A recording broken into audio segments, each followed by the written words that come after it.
Well, this week's Cardiology Countdown, we have two papers that look at severe angina, one prognosis, another potential treatment, and a look at whether fluid and sodium restriction will help in treatment of acute decompensated heart failure.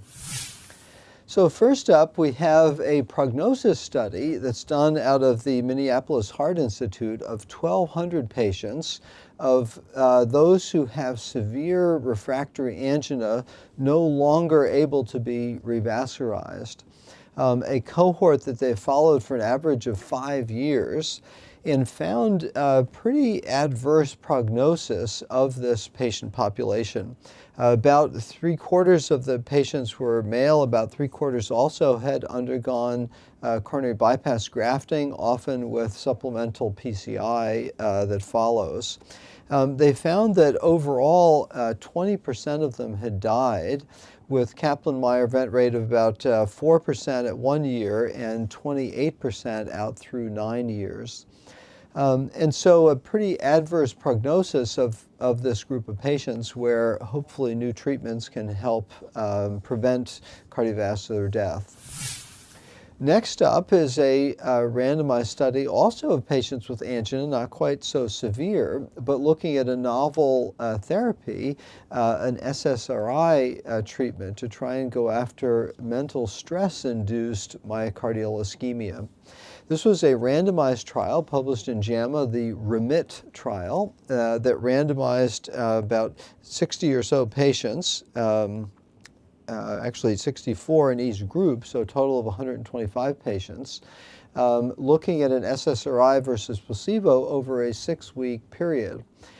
And they induced myocardial stress with calculations and a questionnaire, and then monitored electrocardiograms and LV dysfunction with an endpoint that was pretty rigorous, a worsening of regional wall motion abnormality, worsening of ejection fraction of 8% or more, or having 1 millimeter or more of ST depression in 2 or more leads.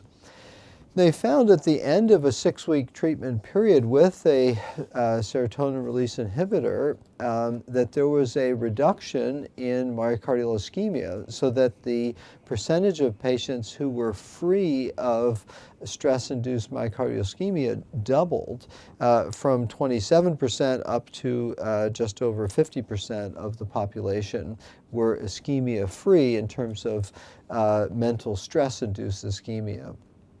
These results obviously would need to be duplicated. Overall amount of ischemia was not significantly different, but the mental stress-induced was. And so opens up, I think, a new avenue for potential therapy of ischemia. And our number one pick this week is also a randomized trial. This is in the JAMA Internal Medicine Journal that looked at whether sodium and fluid restriction in patients who are admitted to the hospital with acute decompensated heart failure would help in improving in weight loss and potentially in rehospitalization. This was a modest-sized trial, just 75 patients, where they used a pretty intensive regimen of fluid restriction down to just 800 cc's per day of fluid and 800 milligrams of sodium in the diet. That was compared with a standard cardiac diet. They then looked at how much fluid was diuresed over a 3-day period.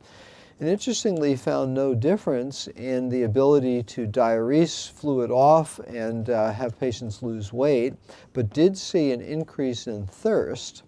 Then when they looked out at 30 days, they didn't see a significant difference, but actually numerically higher rates of rehospitalization in the group that had been managed with intensive sodium and fluid restriction inpatient. And so they conclude that that strategy really was not helpful, albeit a modest sample size. And so the focus can be on the diuresis side with some fluid restriction, I'd say, but intensive fluid and sodium restriction in that early phase didn't appear to be helpful. So for this week's Cardiology Countdown, I'm Chris Cannon.